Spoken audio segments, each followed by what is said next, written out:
hello everyone केमती अच्छे समस्ते आज वीडियो में डिस्कशन करबा मैट्रिक बोर्ड परीक्षा पई साहित्य रो इंपोर्टेंट सब्जेक्टिव क्वेश्चन तमरो साहित्य बही अछि से भितर कोन आछे लॉन्ग क्वेश्चन रे सरल अर्थ आछे 5 मार्क वाला आ दीर्घोत्तर मूलक मते 5 मार्क वाला आछे तो ने सरल अर्थ और दीर्घोत्तर मूलक कोन कोन सब इंपोर्टेंट अछि ए विषय रे डिस्कशन करबा तो फर्स्ट मु तमन कहबी कि एक्चुअली केमती तमने पढ़िबो सरल अर्थ तास दीर्घोत्तर मूलक पई काई ना मु जहा सिलेक्शन देबी तमने ए नो कि एटा ही कंफर्म आसीयो बोली आमे दोछ जस्ट गोटे प्रोबेबल हिसाब रे माने जेतु प्रीवियस ईयर क्वेश्चन गुडी मु सब देखुची को टाइप रो क्वेश्चन आस्तिला ताको भित्ति करी ए वर्ष मु तम मानक पे किछ सिलेक्शन क्वेश्चन पिक करची बट तमाने ए नहीं कि 100% ए भितर आसीयो बोली तने तम माननको प्रथम काम होला सब जगह भल से पढ़िया पे पड़िबो ठीक अछि फर्स्ट कथा ला सब जगह जहां भी किछ अछि तमर से सरल अर्थ किमा दीर्घोत्तर मूलक सब जगह भल से पढ़िया पे पड़िबो सेकंड रे तमे कोन करिवो ना मु जहा किछ तम सिलेक्शन क्वेश्चन दोची आको टिके भल से पढ़िबो हला काई ने मानकर आसीबार चांस बहुत अधिक अछि मु जहा भी नहीं कि आछी तो जे कोन टिके अधिक फोकस करिके भल से देखिबो बुझ पारछो एदिरा काम करियो तमे ताहे जे कोन हो ना जे कोन से सरल अर्थ बा दीर्घोत्तर मूलक प्रश्न आसले भी तमे निजे अटेंड करि पारिबो तो फर्स्ट गुड इंपोर्टेंट जिंस मु को सुनो जेत 2024 रे तमे क्वेश्चन नंबर देखिबो ना 2024 बोर्ड एग्जाम होइतिला राइट तार तमरो अनुशीलन आसनथिला ठीक अछि अनुशीलन रे सरल अर्थ नहीं किंबा जम दीर्घोत्तर मूलक प्रश्न अछि लॉन्ग क्वेश्चन वाला हला दीर्घोत्तर मूलक गद्य जाकर पूरा बही भितर एमिति पकैतिला ने पिला माने खोजी खोजी पागल हे जिवे ए प्रकार है लागी दीर्घोत्तर मूलक हां जणा पड़ाउतिला टिके टिके हमरो अनुशीलन सब मैच होतिला बट सरल अर्थ जाको जो पिला ठीक रे पढे नै पाठ भितर को सेमन जानि परिबे ना एक्चुअली ए क्वेश्चन ना तो आसी जदी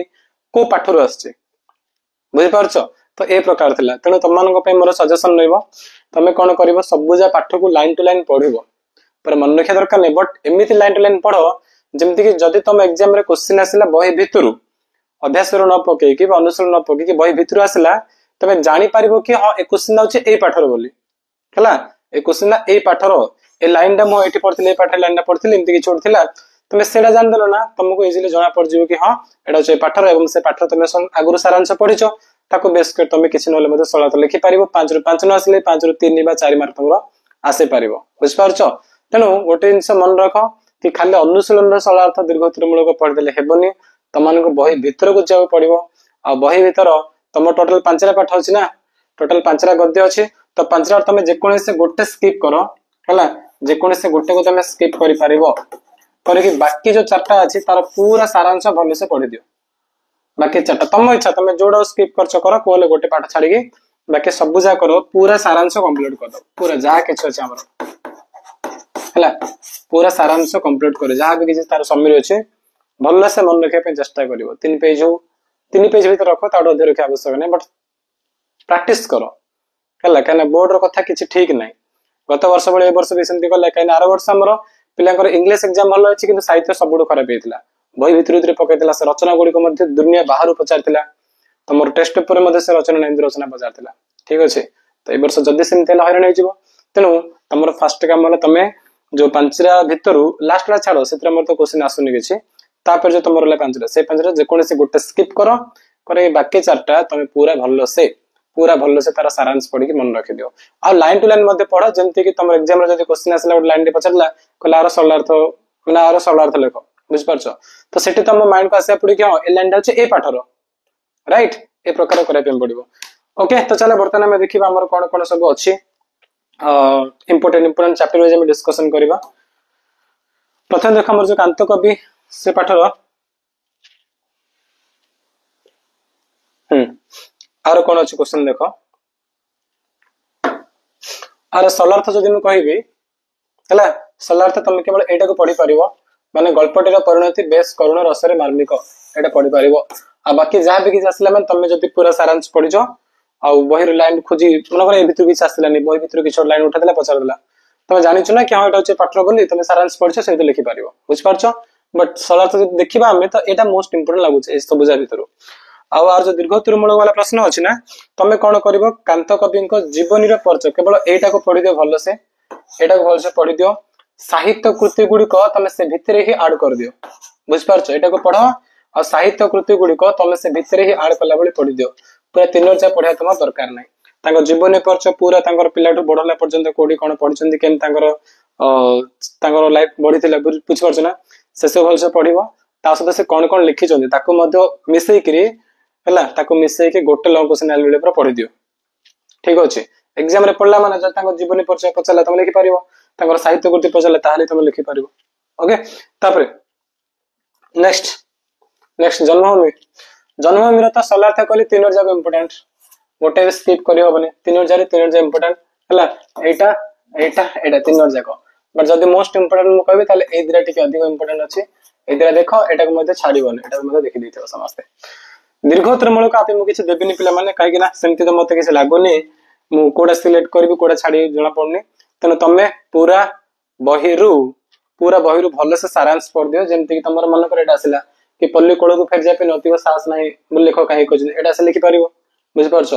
ତାପରେ ଗ୍ରାମର ଏକ ପରିବର୍ତ୍ତ ପରମ୍ପରା ସମ୍ପର୍କରେ ଏଇଟା ହଉ ମନୁଷ୍ୟକୁ ବହୁ ପରିମାଣରେ ପରମ୍ପରା ଦାସ ବୋଲି କୁହାଯାଇଛି ହଉ ଶିକ୍ଷିତ ସମ୍ପ୍ରଦାୟ ଶ୍ରୀକୃଷ୍ଣ ମଧ୍ୟରେ ତୁଳନା ହଉ ବୁଝିପାରୁଛ ନା ଶିକ୍ଷିତ ସମାଜକୁ କି ପରାମର୍ଶ ଦେଇଛନ୍ତି ସବୁ ଯାକ ଇମ୍ପୋର୍ଟାଣ୍ଟ ଅଛି ତେଣୁ ତମେ ଏଇ ହିସାବରେ ନ ପଢିକି ଏଇ ହିସାବରେ ତମେ 4-5 ଜଣ କାଇଁ ଅଲଗା କରିବ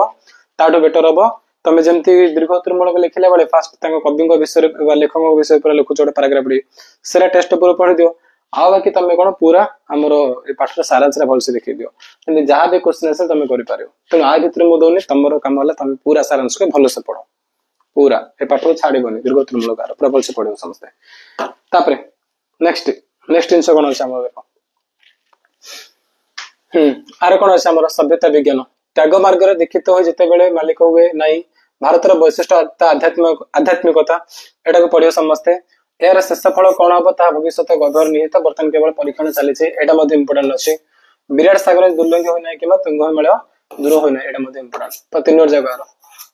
এই 3 ଯାକ ଇମ୍ପୋର୍ଟାଣ୍ଟ ଅଛି ଆଉ ଆର ଆମର ଦୀର୍ଘୋତ୍ତର ମୂଳକରେ କଣ ଅଛି ଦୀର୍ଘୋତ୍ତର ମୂଳକର ହଉଛି ନା ଭାରତୀୟ ସଭ୍ୟତା ବିଜ୍ଞାନ ପରସ୍ପର ଆଶ୍ରୟୀ ଠିକ ଅଛି ଏଟା ଦେଖିବ ସଭ୍ୟତା ବିଜ୍ଞାନ ପରସ୍ପର ଆଶ୍ରୟୀ ତାପରେ ସଭ୍ୟତାର ବିକାଶ ବିଜ୍ଞାନରେ ଥିବା ଅବଦାନ ହେଲା